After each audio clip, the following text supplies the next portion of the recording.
오늘은 성소에 들어갈 그 하나님께서 모세에게 말씀하신 성소 기구들 중에서 이 등잔대에 대해서 살펴보도록 하겠습니다. 구약성경 출애굽기 25장 31절부터 40절까지 보겠습니다.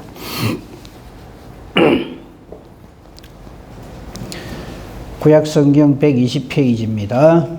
출애굽기 25장 31절부터 40절까지. 한번 이렇게 쭉 보시면요. 우선 31절을 보십시다. 거기 보면 순금으로 만들어야 됩니다. 등잔대를. 이게 이제 성소 안에 등잔대를 만드는 재료와 그 다음에 어떻게 만들어야 하는 게 여기 쭉 기록되어 있는데 그냥 읽어보면 이게 뭔 소린지 싶어요. 근데 아마 이런 그림을 보셨을 거예요. 잘 안 보이실지 모르겠는데 요렇게 생긴 거 보입니까? 시력검사해서 죄송합니다. 이제 왜 7개가 이렇게 가지가 이렇게 해서 가운데까지 해가지고 7개입니다. 요런 모양입니다. 요래 만들어라 하는 거예요. 지금 여기 오늘 우리 출애굽기 25장부터 25장 31절부터 그 마지막 절까지 요래 해라 하는 게 시계 그림을 표현하면 요런 그림이다 이 말입니다. 그래서 성당이나 교회는 그런 게 잘 없습니다. 성당에 이런 데 가면 요런 모양의 금촛대가 있어요. 요렇게. 그게 이제 가지를 연하게 해가 이쪽에 3개, 저쪽에 3개, 가운데 1개 지금 그 표현이에요. 이게 복잡하게 돼 있는데 그림을 그리면 그렇게 돼 있다. 요런 모양으로 만들어라. 재료는 순금이다. 이겁니다. 그죠? 요 그림을 보여주는 게 제일 쉬울 것 같아서. 그걸 표현을 이렇게 한 거예요. 31절 하나만 봅시다. 순금으로 등잔대를 쳐서 만드는데 그 밑판과 줄기와 장과 꽃받침과 꽃을 한 덩어리로 이렇게 쫙 연결해서 만들어요. 다 연결되게 만들어라. 요쪽에 3개, 요쪽에 3개 하고, 그 다음에 요 불을 피우는 거기에는 어떤 모양이냐면 살구꽃 형상의 잔 모양으로 이렇게 만들어라. 이 당시 전기 들어왔습니까? 전기 없죠. 그럼 이게 뭘로 불을 피웁니까? 감람유입니다. 감람유를 항상 거기 부어서 불이 항상 밝히게 하도록 그렇게 기록이 되어져 있습니다. 그래서 왜 이걸 만들어서 이게 성소 안에 두게 하셨을까? 어두워서. 이제 내일 보겠습니다만요. 우리가 성막 하는데 그 쉽게 만들어진 걸로 생각하죠. 아닙니다. 4개의 막으로 위에 덮고 또 위에 덮고 또 위에 덮고 또 위에 덮고 그 덮는 막마다 그 재료가 다 다릅니다. 그 내일 보기로 하고. 그러면 하나님께서 이 등잔대 불을 왜 성소에 두게 하셨고 여기에 항상 이 불을 피워서 하나님 앞에 이렇게 있게 했는가? 이게 중요하죠. 이거는 모양이 이뻐서 하나님 앞에 이렇게 하라고 해서 이걸 주신 게 아닙니다. 우선 이 말씀을 깨달아 알기 위해서는 빛에 대해서 깨달아 알아야 합니다. 우리 조금 전에 찬송했어요. 온 세상이 캄캄해서 빛이 없어요. 그래서 사람들은 이 어둠 속에서, 이 어둠은 죄악을 의미하고 사탄의 권세를 상징을 합니다. 여기에 대한 말씀을 성경에 여러 군데 표현을 하고 있습니다만 제일 잘 표현한 말씀은 요한복음 1장입니다. 한번 보십시다. 신약성경 요한복음 1장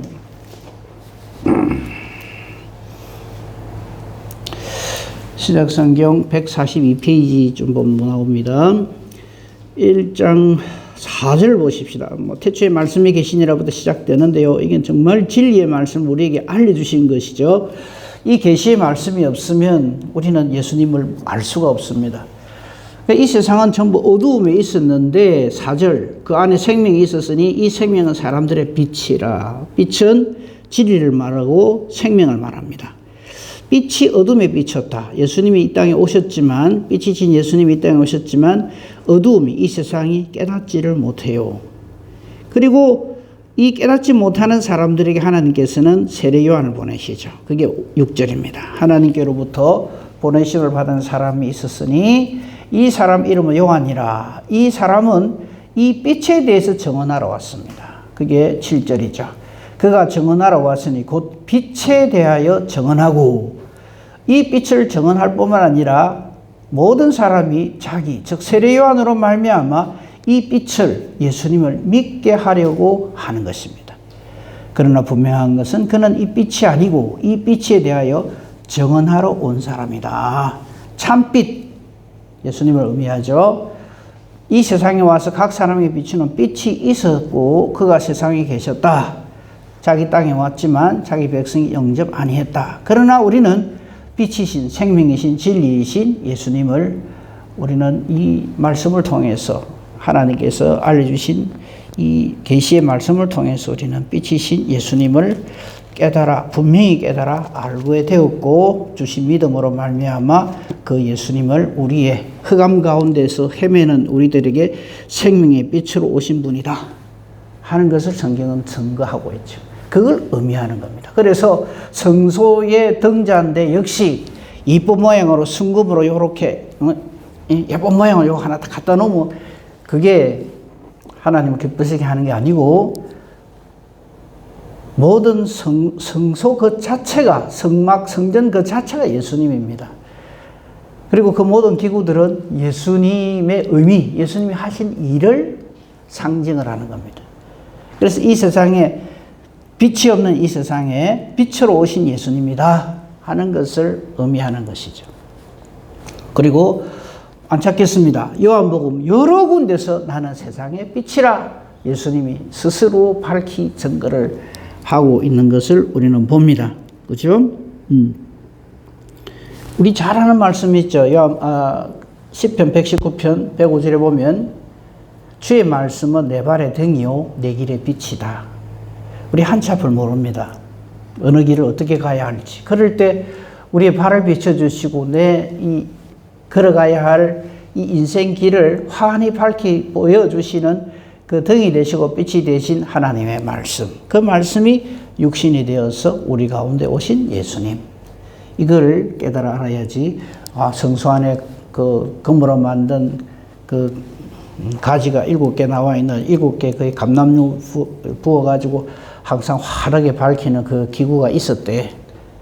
근데 왜 요즘은 없지? 우리 교회 안에는 왜 없지? 그런 거 하나 만듭시다.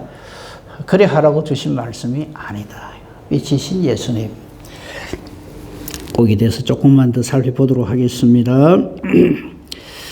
이 등잔대가 또 등장하는 성경이 나오는데 그게 계시록이죠. 여러분 잘 아실 거예요. 그 부분에서 몇 군데만 한 군데만 찾아보고 확인을 하도록 하겠습니다. 우리 계시록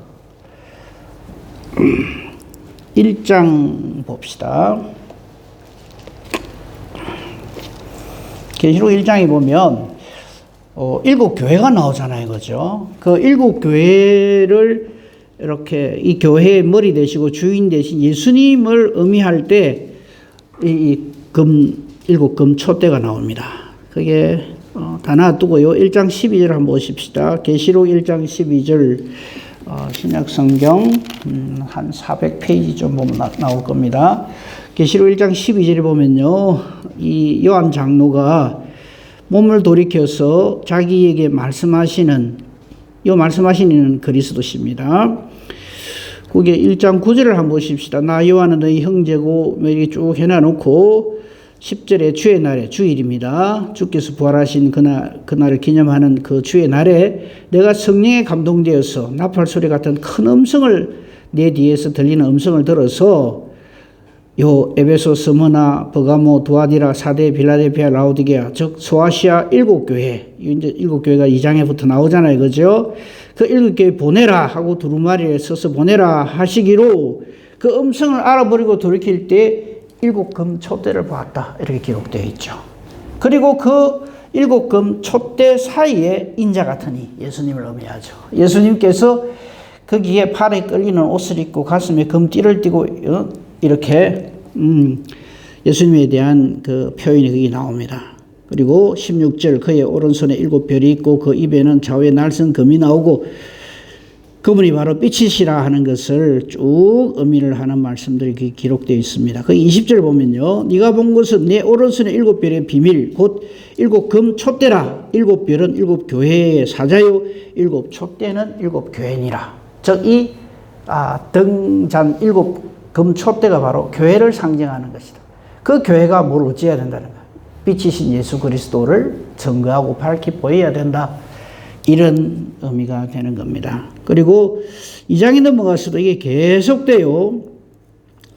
2장 1절에도 보면 에베소 교회의 사자의 편지하라. 오른손에 일곱 별 잡고 일곱 금 촛대 사이를 거니시나니 이 금 촛대는 바로 교회를 의미한다 하는 것을 우리는 이 말씀을 통해서 분명히 알 수 있죠. 계시록 1장 20절 마지막에 보면 일곱 촛대는 일곱 교회니라. 일곱은 완전수. 모든 교회는 바로 예수 그리스도가 빛이신 것을 증거하는 그 사명을 가지고 있다. 이런 의미입니다. 그래서 빛이신 예수님을 온 성경이 이렇게 증거를 하고 있고 그래서 성소 안에 이 일곱 금 촛대가 존재하는 거죠. 그러니까 그 안에 제사장이 들어가잖아요. 그래서 일곱 금 촛대 잘 있네. 이거 도난당하면 안 되는데 하면서 그 금촛대를 애지중지할 게 아니라 금촛대를 주신 하나님의 뜻을 깨달아 알아야 되는 거죠. 빛이신 예수님을 의미한다는 것을 오늘 우리는 이 말씀을 통해서 분명하게 깨달아 알아야 합니다. 그죠? 그리고 이 빛이신 예수님에 대해서 계속해서 성경은 엄청난 것을 증거하는데 우리나라 역사를 통해서 한번 생각해 봅시다. 오늘 아침에 광복절이라는 우리나라의 그 기념일이 있죠. 저는 그날을 해마다 8월 15일이 되면 광복절이라 해서 우리가 그날을 이렇게 기억을 하는데 그건 이름 참 잘 지은 것 같아요. 독립절 이래 안 하고요. 그 다음에 해방절 이래 안 하고 광복절이라 이름 지은 것에 대해서 참 감사하게 생각합니다. 그 이름을 누가 지었는지 모르지만 아마 예수의 사람, 예수 믿는 사람이 8월 15일을 광복절이라고 지었지 않았을까 생각합니다. 그렇잖아요. 일본에서 독립했으니까 독립절이라 하자. 해방됐으니까 해방절이라 하자. 이럴 수 있는데 광복절이라 한 것에 대해서 저는 참 감사하게 생각합니다. 그 광복절 의미가 한자 그대로 보면 빛광자 회복할 복자죠. 빛을 회복한 날이다. 참 감사하게 생각합니다. 빛이신 예수님이 우리 광복절은요. 뭐 미국이 일본에다가 원자폭탄 2개 떨어뜨려갖고 일본이 항복해가지고 우리가 광복되었다? 세상 사람들은 그렇게 해석을 합니다. 근데 우리 예수의 사람은 하나님의 사람들은 이 빛이신 예수님을 하나님께서 우리 민족에게 보내주셨다. 그렇게 확신을 해야 합니다. 여기에 대해서 쭉 말씀을 좀 살펴보도록 하겠습니다. 이사야가요, 이사야 9장 2절에 이런 말씀을 했어요. 하나님의 뜻으로. 제가 찾아서 읽어드리겠습니다. 구약성경 977페이지 보시면요. 이사야 9장 2절이 나옵니다. 흑암에 행하던 백성이 큰 빛을 보고 사망의 그늘진 땅에 거주하던 자에게 빛이 비치도다. 이 말씀 아시죠? 예수님이 이 땅에 오실 때에 많은 선지자들이 이 말씀을 가지고 예수님의 오심을 증거를 합니다. 우리 좀 전에 봤죠? 요한복음 1장에 빛이신 예수님. 그렇죠? 빛이 이 세상에 오셨다. 예수님 오셨다. 이로 또 이사야 9장 2절에 흑암에 행하던 백성이 큰 빛을 보고 사망의 그늘진 땅에 거주하던 자에게 빛이 비쳤다. 즉 생명이신 빛이신 진리이신 예수님이 오심으로써 이 온 땅에 사망 가운데서 헤매다가 그 죄값으로 멸망당할 수밖에 없는 죄인된 우리 인간들이 바로 이 놀라운 하나님의 광복, 잃어버린 빛을 회복할 수 있도록 그렇게 해주셨다 하는 말씀이 바로 이 말씀입니다. 그렇죠? 그래서 흑암에 행하던 백성이 이 빛으로 말미암아 사망에 그늘진 땅에 거주한 자에게 빛이 비쳤다. 이렇게 되어 있죠. 9장 2절에. 조금만 내려보면 이 의미가 뭔가 하는 것을 확실하게 보여줍니다. 그게 바로 이사야서 9장 6절입니다. 2절에서 그 빛에 대해서 증거한 이사야가 하나님 뜻을 받들어서 6절에 이게 무슨 의미냐면 한 아기가 우리에게 낳고 한 아들을 우리에게 주신 바 되었는데 잘하는 말씀이죠. 그 어깨에는 정사매었고 하나님 뜻을 가지고 이 땅에 오셨고 그 이름은 기묘자 모사 전능하신 하나님 영존하시는 아버지 평강의 왕이라 할 것이다. 바로 그 예수님이 바로 이 세상을 비추는 흑암 행하던 백성들에게 이 빛으로 이 세상에 오셨다 하는 것을 증거를 합니다. 그래서 성소에 등잔 때는 장식품이 아니고 장차 오실 빛이신 예수 그리스도를 우리에게 확실하게 증거해 보여주시는 바로 그 말씀이다 하는 것을 우리는 이 말씀을 통해서도 분명하게 알 수가 있습니다. 따라서 단순히 성소 기구 중에 우리 지난번에 떡상에 대해서 봤잖아요. 생명의 떡이신 예수님. 오늘 이 등잔대는 우리 모두의 영원한 생명의 빛이신 예수님을 의미한다. 이것을 분명하게 깨달아 알아야 합니다. 그렇기 때문에 아이고 목사님 지금 시대가 어느 때인데 지금 그 제사 하나님 앞에 제사 지내지도 않았는데 그 안에 기구가 뭐가 들어가 있는 그게 뭐 그리 중요합니까? 천만의 말씀. 그 모든 것들이 전부 예수 그리스도께 집중되어져 있는 거죠.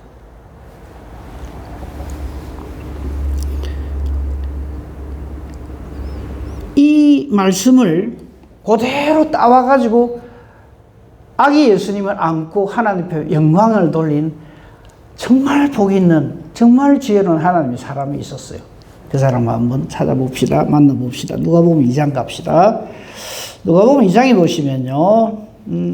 할례할 8일이 되어서 이제 예수님의 그 부모님이 육신의 부모가 예수님을 안고 성전으로 갑니다. 그때 시몬이라고 하는 할아버지를 만나요. 그분이 뭐라고 얘기하는가 한번 봅시다. 누가복음 2장 28절부터 보겠습니다. 그게 그 2장 22절 볼까요? 누가복음 2장 22절 89페이지 보면 나옵니다. 모세의 법대로 정결의 예식의 날이 차서 아기이신 예수님을 데리고 예루살렘으로 그 부모가 올라갑니다. 그죠? 그래서 첫해 처음 난 남자마다 거룩한 자리에서 하나님께 드리고 그리고 이 예식을 거행하기 위해서 올라가는데 25절에 예루살렘에 시몬이라 하는 사람이 있는데 이 사람은 의롭고 경건하고 이스라엘의 위로를 기다리는 자다. 무슨 의미일까요? 메시아의 오심을 간절히 기대하고 고대하는 믿음으로 기다리는 바로 그런 사람이었다. 그리고 정말 중요한 말씀이 나오죠. 성령이 그 위에 계시더라. 그죠? 성령 하나님께서 이 시몬과 함께 계셨어요. 그 성령께서 지금 정결 예식을 거행하기 위해서 성전으로 들어오는 예수님을 만나게 합니다. 그죠? 27절입니다. 성령의 감동으로 성전에 들어가매 그 앞에 한번 더 볼까요? 26절 주의 그리스도를 보기 전에는 네 안 죽을 것이다. 죽지 않을 것이다. 너 살아 생전에 네 눈으로 실제로 주의 그리스도를 즉 메시아를 네가 보게 될 것이다 하는 성령의 지시를 받았어요. 그러던 차에 성령의 감동으로 성전에 들어갑니다. 그럴 때 이 아기 예수를 시몬이 만나죠. 그러니까 아주 지혜롭고 똑똑한 아주 상당히 안목이 있는 할아버지가 그냥 알을 알아보고 이래 한 게 아니라는 거예요. 성령의 역사하심입니다. 시몬이 아기를 안고 하나님께 영광, 찬송을 올립니다. 이거 성령 충만하지 않으면 절대 할 수 없는 일입니다. 그리고는 뭐라고 하는가 한번 보십시오. 29절 줄 바꾸고 들여서기 했어요. 하나님의 역사하심을 그대로 증거합니다. 아이고 그럼 똘똘하게 생겼네, 장문감이네, 대통령 하면 되겠네, 이 말이 아닙니다. 이 아기 예수를 안고 시몬이 이렇게 하나님께 영광을 돌립니다. 주제요, 그게 29절입니다. 주제요, 즉 영존하시는 하나님이요, 이 말이죠. 이제는 말씀하신 대로, 내게 약속하신 대로 정을 평안히 놓아주십니다. 내 눈이 주의 구원을 봤습니다. 끝이죠, 이건. 하나님이 일을 이래 하십니다. 이미 시몬은 성령으로 충만하여 이 예수님을 통해서 하나님이 하실 일을 확신을 하는 거예요. 그래서 영광을 돌리는 거예요. 우리 신앙생활을 이렇게 해야 됩니다. 내 눈이 주의 구원을 보았으니 이는 뭐라 그럽니까? 만민 앞에 예비하신 것이요 이방을 비추는 빛이요, 이렇게 되어 있어요. 이스라엘 사람들이 제일 오해하는 게 뭐냐면 자기들은 이방이 아닌 줄 알아요. 이방이란 말은 하나님이 없는 사람들을 말합니다. 하나님이 없어서 이 깜깜한 사망의 길에서, 죽음의 길에서, 사탄의 그 세력 앞에서 죽어가고 있는, 죄값으로 죽어가고 있는 우리들에게 빛을 비춰주십니다. 생명을 비춰주십니다. 진리를 비춰주십니다. 그래서 예방을 비추는 빛이라고 하는 겁니다. 주의 백성 이스라엘의 영광이라고 합니다. 이것이 바로 주의 구원이라고 합니다. 이는 만민 앞에 하나님께서 예비해 놓으신 것이다, 이거죠. 이를 위해서 하나님께서는 지금 모세에게 성소의 등불을 예비하라, 이렇게 말씀하신 것이지, 그냥 성소 안에 그냥 그때 전기도 없고 하니까 깜깜하니까 감람용 후가 불이나 피하라, 제사 드리는데 안 어둡도록 해라, 그런 의미가 아니다는 거죠. 그렇죠?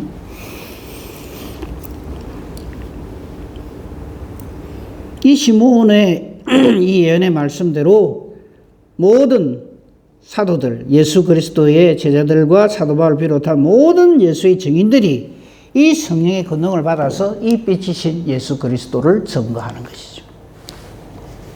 그렇죠? 그래서 이 이사야 9장 2절에 흑암에 앉은 백성이 큰 빛을 보았고 사망의 땅과 그늘에 앉은 자들의 빛이 비추었도다 라고 예언한 것이 이 6월절 어린 양으로 예수님이 오심으로써 그 실체가 완성되죠. 그죠? 이것을 이미 예수님 아직 어린 시절에, 아기 시절에 이 시몬이 성령의 감화 감동하심을 받아서 빛이신 예수 그리스도를 이렇게 증거하면서 하나님께 영광을 돌리는 것이죠. 그래서 이 금촉대가 성소에 있는 겁니다. 그런 것이지, 여러 기구들 중에 참 하나님은 왜 이런 걸 만들게 하셨을까, 뭐 이런 모양 저런 모양으로 왜 하셨을까, 그렇게만 생각하고 넘어가면 안 됩니다. 정말 빛이신 예수님. 그렇죠? 자, 다시 본문 돌아와서 말씀을 맺도록 하겠습니다. 지금 우리는 출애굽기 25장 31절 구약성경 120페이지 등잔대와 그 불을 피우는 그 기구들, 그죠? 쭉 읽어보시면 참 복잡하게 되어 있지만 아까 그림 보여주신 대로 이렇게 되어져 있습니다. 그죠? 그리고 가장 중요한 것은 맨 마지막 절에 있는 말씀입니다. 너는 삼가 반드시 쓸데없는 짓 하지 말고, 이 말이죠.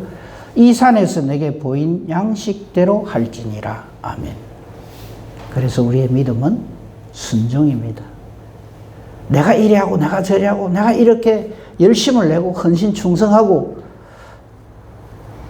그래서 우리가 구원받는 게 아니고요. 하나님의 이러하심으로 인해서 우리가 구원받습니다. 그럼 우리는 열심히 충성 안 하면 됩니까? 아니요. 이를 깨달아 안 사람이 어떻게 헌신 충성 안 할 수가 있어요. 그래서 헌신하고 충성하고 믿음으로 사는 거지. 어제도 말씀드렸습니다만 천국 가기 위해서 헌신을 하고 열심을 내고 이 땅에서 힘들지만 괴롭지만 잘 인내하면은 장차 하나님께서 나를 천국에 영접해 주실 것이야가 아니라 천국 백성으로서의 은혜의 부르심을 받은 사람은, 이를 깨달아 한 사람은 죽기 살기로 죽도록 충성합니다. 그렇게 우리는 신앙생활이 됩니다. 우리의 어떠함으로 우리의 구원이 이루어지는 게 아닙니다. 하나님의 이러하심으로 우리의 구원이 확실하게 완성됩니다. 그걸 구원의 확신이라고 합니다. 내가 믿어집니다 이게 아니고요. 하나님의 하나님 되심, 이건 어느 누구도 빼앗을 수 없습니다. 그래서 모든 하나님의 사람들이 불못불 앞에서도, 그렇죠? 사자굴 앞에서도 우스운 거죠. 목베임을 당하는 그 자리에서도 하나님의 하나님 되심을 알기 때문에, 와, 이거 그거 어떻게 하는 거? 와, 그 사람들 대단하다. 정말 하나님이 이렇게 확신한 그 믿음을 주셨구나. 네, 그렇게 접근하면은 안 됩니다. 하나님을 알기 때문에 그렇게 사는 은혜와 복을 누리게 되는 겁니다. 이 은혜와 복으로 오늘도 우리는 빛이신 예수님을 증거하고 드러내는 저와 여러분이기를 우리 주님의 이름으로 축복하며 축원합니다. 아멘. 감사합니다.